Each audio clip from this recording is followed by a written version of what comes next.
Hello বন্ধুরা, চলে এসেছি তোমাদের জন্য নতুন আরও একটা রেসিপির ভিডিও নিয়ে।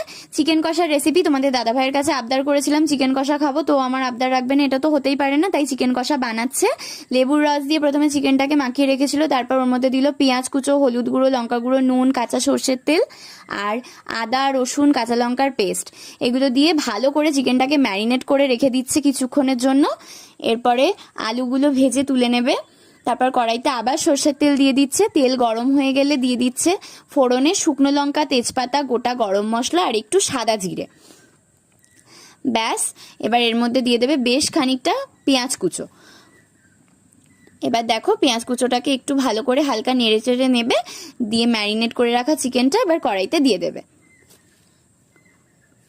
আর সাথে কেটে রাখা টমেটো কুচিগুলো দিয়ে দেবে।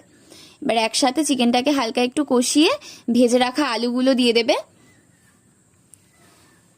আলুগুলো দিয়ে দেওয়ার পর আরেকটু নাড়াচাড়া করে নিয়ে ওপর থেকে চিকেন মশলা ছড়িয়ে আর একটু কষিয়ে নামিয়ে নিলেই হয়ে যাবে আমাদের চিকেন কষা।